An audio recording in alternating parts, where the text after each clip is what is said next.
Great Maharashtra चॅनलला subscribe करा, जेणेकरून अशा प्रकारचे नवीन व्हिडिओ लवकर पाहता येतील। आपला महाराष्ट्र, ग्रेट महाराष्ट्र।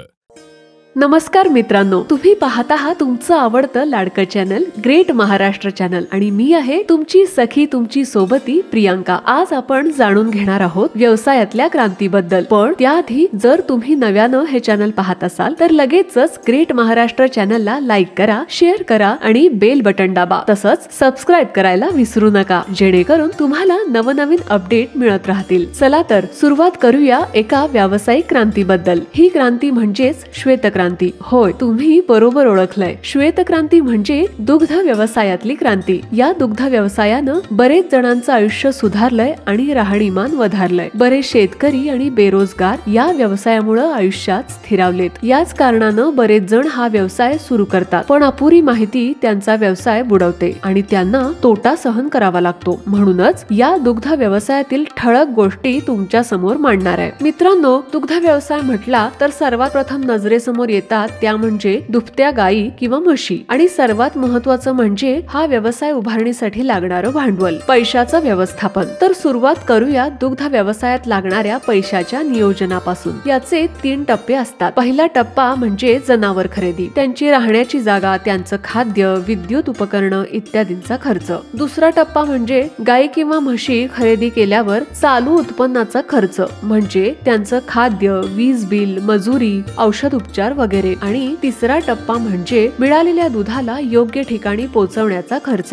या 3 टप्प्यात जर तुम्ही पैशाचं नीट नियोजन केलं तर तुम्हाला नक्की फायदा होईल। सुरुवातीपासूनच आपल्याला पैसा उभारावा लागतो। जर स्वतःकडे काही पैसे असतील तर ते वापरून व्यवसाय सुरू करावा आणि मग नंतर नाबार्ड सारख्या संस्थेकडून कर्ज काढावे। ही बँक अगदी मुबलक व्याज दरात कर्ज देते, तसेच सबसिडीही देते, पण त्यासाठी आपल्याकडे कमीत कमी 5 गायी किंवा म्हशी असणं गरजेचं आहे। हा पैसा आपल्याकडे आला की आपल्याला दर्जेदार आणि चांगल्या प्रमाणात दूध देणाऱ्या जातीवंत गायी आणि म्हशींची खरेदी करावी लागेल। गायींमध्ये गुजरातची गीर, हरियाणा आणि यूपीतील सहिवाल, लाल सिंध, खिल्लारी या जातीच्या गायी आहेत। गीर जातीची गाय दिवसाला अंदाजे 8 ते 10 लिटर दूध, खिल्लारी गाय 4 ते 8 लिटर दूध, तर लाल सिंध जवळपास 10 लिटर दूध देते। म्हशींच्या मध्ये हरियाणा, हिस्सार मध्ये आढळणाऱ्या मुर्हा जातीच्या, तसंच जाफराबादी, पंढरपुरी, नागपुरी इत्यादी जातीच्या म्हशी चांगल्या दूध उत्पादनासाठी प्रसिद्ध आहेत। यातील मुर्हा जातीची म्हैस दिवसाला 10 ते 15 लिटर, जाफराबादी 12 ते 18 लिटर दूध देते। पंढरपुरी आणि नागपुरी म्हशी दिवसाला 6 ते 8 लिटरच्या जवळपास दूध देतात। सध्याच्या युगात म्हशींच्या दुधाला चांगलीच मागणी आहे, कारण त्यांच्यात फॅट्स जास्त असतात। गाई म्हशींची काळजी व चारा हे सदैव लक्षात राहणं गरजेचं आहे की आपण मुक्या नव्हे तर जिवंत प्राण्यांसोबत व्यवसाय करतोय। यंत्र बिघडलं तर दुरुस्त करता येतं, पण प्राण्यांचं तसं नसतं। त्यांना समजून घेत त्यांची निगा राखावी लागते, तसंच वेळेवर औषधोपचार सुद्धा करावा लागतो। मित्रांनो, मोठ्या आणि चांगल्या प्रमाणात दूध देण्यासाठी जनावरांना चांगला आणि दर्जेदार आहार सुद्धा द्यावा लागतो। आहारात सरकी किंवा आंबोळ, तसंच गव्हाचा भुसा आणि मक्याची चुनी द्यावी। सुदृढ गाई म्हशींनी दर 4 ते 5 महिन्यात गर्भधारण केला पाहिजे। ही गर्भधारणा नैसर्गिकरित्या झाली तर फार उत्तम,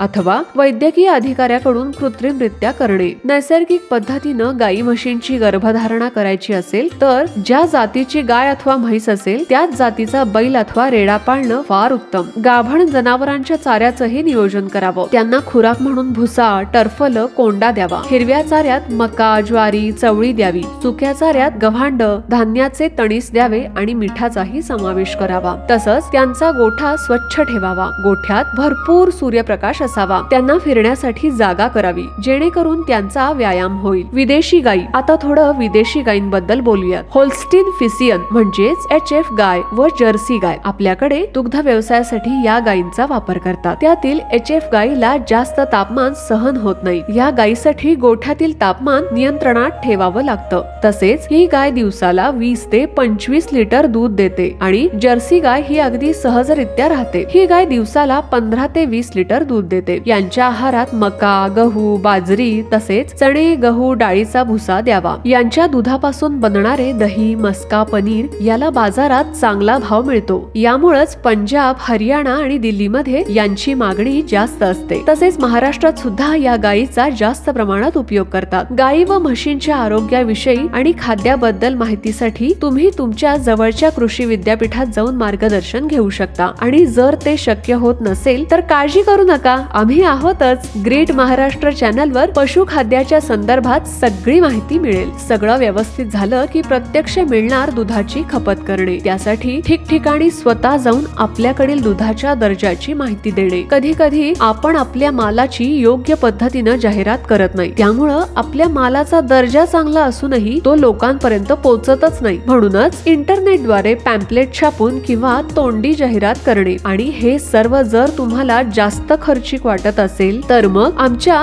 ग्रेट महाराष्ट्र चॅनलच्या मदतीने तुम्ही तुमचा व्यवसाय गावागावात आणि घराघरात पोहोचवू शकता। फक्त तुम्हाला आमच्या सोबत संपर्क करावा लागेल। अशा पद्धतीने तुम्ही तुमचा व्यवसाय वाढवू शकता आणि मोठ्या प्रमाणात नफा सुद्धा मिळवू शकता। मित्रांनो, अगदी थोडक्यात पण महत्त्वाच्या बाबी सांगते की काय करावं आणि काय करू नये। 1. दुग्ध व्यवसाय उच्च तंत्रज्ञान वापरून मोठ्या प्रमाणात सुरू करण्यापेक्षा छोट्या प्रमाणात सुरू करून आधी कर्जातून मुक्त होऊन मग भरपूर नफा मिळवावा आणि आपला व्यवसाय वाढवावा। 2. गाई म्हशींनी दूध देणं जरी कमी केलं तरी त्यांचा आहार कमी करू नये। वैद्यकीय अधिकाऱ्याला बोलवून त्यांची तपासणी करावी आणि त्यांना लागेल तेवढा आहार पुरवावा। 3. मादी वासरांची योग्य काळजी घ्यावी, कारण मादी वासरू 3 वर्षानंतर दूध देण्यास तयार होतात। 4. दुग्ध व्यवसायासोबतच त्याला जोडधंदा म्हणून शेणखताचा व्यवसायही करावा। हा व्यवसाय करणं फायदेशीर ठरतं। त्यासोबतच स्वतःचा दह्याचा ब्रँड तयार करून तो तुम्ही विकू शकता। तर माझ्या व्यवसायप्रेमी मित्रांनो, ही माहिती तुम्हाला कशी वाटली आम्हाला नक्की कळवा। ग्रेट महाराष्ट्र चॅनल पाहत रहा आणि नवनवीन माहिती मिळवा। धन्यवाद।